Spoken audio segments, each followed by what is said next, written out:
অনেক অনেক দিন আগে এক শান্ত বনের পাশে ছিল এক ভয়ন বন।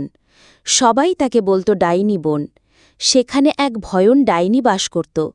সেই বনে কেউ গেলে আর ফিরে আসত না। জাদু, দেখ ওখানে কি ডাকছে। কেউ কি বিপদে পড়ল নাকি? আমি দেখে আসি টুনি, তুমি অপেক্ষা করো। ওটা ভয়ানক জায়গা, আমি একা যাই, তুমি পরে এসো। অনেকক্ষণ হয়ে গেল, চাঁদু আর ফিরে এলো না। টুনির এবার ভীষণ চিন্তা হচ্ছে।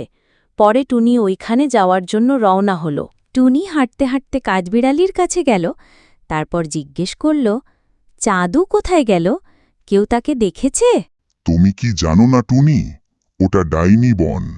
সেই বনে বাস করে এক অভিশপ্ত ডাইনি।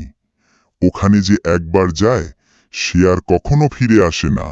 কিন্তু টুনি ভয় পেল না। বন্ধুকে ফিরিয়ে আনতে সে রওনা দিল। বনের ভেতরে ঢুকতেই চারিপাশে কুয়াশা ঘিরে ধরল। বাতাসে শোনা গেল কাঁপা কাঁপা ফিসফাস। কে এলো আমার বনে? এখানে কেউ আসে না, কেউ বাঁচে না। কার এত সাহস? আমি এসেছি আমার বন্ধুকে নিতে। এত সহজে তো আমি তোর বন্ধুকে ছাড়ব না। শোন, 3টি ধাঁধার উত্তর দিতে পারলে তোর বন্ধু ফিরে পাবি। আর যদি ভুল করিস তুইও চিরতরে থাকবি এখানে। তোকেও চিবিয়ে খাবো আমি।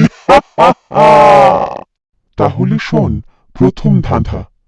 যত কাটো ততই বাড়ে, ধরতে গেলে ধরো না। কে আমি? দ্বিতীয় ধাঁধা। রাতে জন্ম, সকালে মরে, আলোয় ভয়ে দূরে সরে। শেষ ধাঁধা। ভুল করলে চিরতরে শেষ। আমার মাথা নেই কিন্তু জ্ঞান আছে, মুখ নেই তবুও কথা বলি। কে আমি? তোমার প্রথম ধাঁধার উত্তর হলো সময়, আর দ্বিতীয় ধাঁধার উত্তর ছায়া, এবং শেষ ধাঁধার উত্তর বই। তারপর ডাইনি চাঁদুকে ছেড়ে দিল।